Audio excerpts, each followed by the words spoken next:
sunshine. These things are real, and in some ways it's part of the paradigm shift, is to start to recognise that what you experience out there is part of what you can draw on rather than feeding into your misery. These laws are so intelligent, they operate on a level that our left brain and mind cannot understand. Ask yourself, can I learn to trust in something I can't see? Can I learn to trust the timing of when things do or don't work out in my life? Life is like a forest. There's a magical order that we don't understand, but there's an order in the chaos. If you don't trust these invisible forces, then what do you think is going on in a forest? Really? It's sort of ridiculous. It's a really important shift for all of us to start to see that life can be trusted to look after our needs. Now, I realise that doing inner work builds trust over time, and that's part of trust, and that's good. See, Luke? But you still have to, at some point, hand your life over. This is my opinion and something I really want to share with you. To some other power. Give it up. Give all of it up. Let go. Try not to be in control.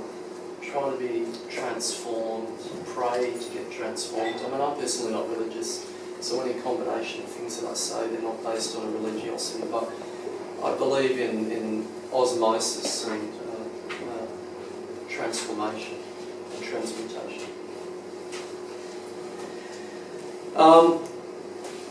To surrender your life and allow it to be healed by a great mind. I read a really interesting book recently called Setbacks and Comebacks, and it was by a guy, and it was really a religious book. I mean, he's a pastor. But he talked about the idea that the way to, when our life is organised on a false midline or based on we're not acting from our higher self or not living our soul truth, that ultimately our life fails and we are sent in a new direction. And he talked about this idea of using the God mind to inform your choices. And he said the whole of your life will change if you use the God mind. Come from the God mind. Ask every day to have the God mind influence your healing. And I thought that was really incredible. It's the same thing as being transformed by this super mind. The more you trust and let go, the more you'll be guided. And why do you have to hand over your life to this super mind? Because we don't have all the answers. Making all of the effort ourselves to change and grow is exhausting and innately flawed. It implies we're in charge of the details and the order around which things need to be reassembled by the health. So there's a great wisdom that can work on us if we surrender to it. Carolyn Meese, who's a really amazing medical intuitive, talks about this idea of we don't know what we need for healing. She talks about the fact that it's really important we allow ourselves to be transplanted and repotted like a plant, that ultimately we grow out of a certain size pot, and we'll die if we don't get transplanted. Keep surrendering. Remember that. Keep surrendering. Keep letting life change you. Give yourself time to emerge. Trust in the mystery of what's around the corner. This is such a huge topic. I find it really fascinating.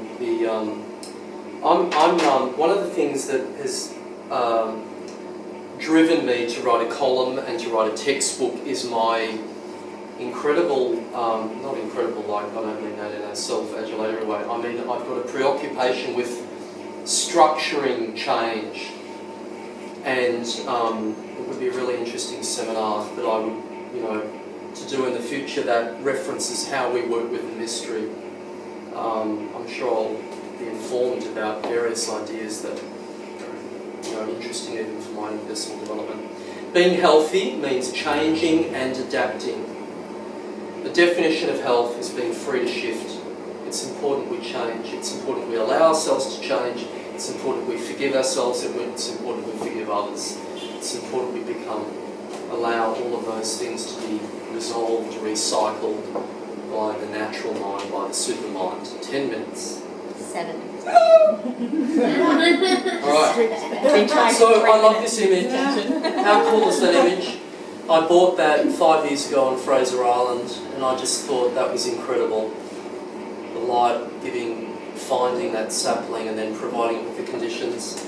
I wanted to talk about the idea that the forest, some things in the forest die and some things in the forest thrive.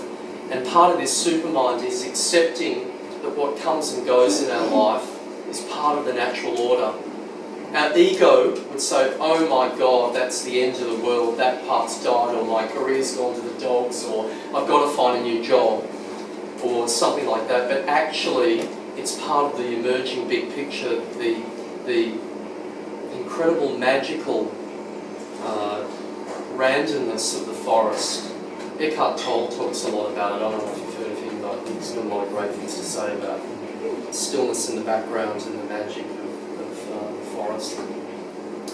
So, new natural mind, which is what all of you are going to have when you leave here, right? Yes. Equals trust in order and timing. Note to self.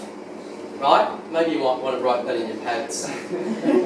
Trust in the order and the timing of when things happen. And forgive yourself if you get shitty.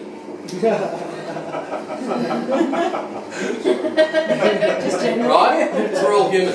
Learn to trust in the mystery of these laws and surrender the details of your changes. Say, I need to be healed, but I don't have a bloody clue what that means. That's okay.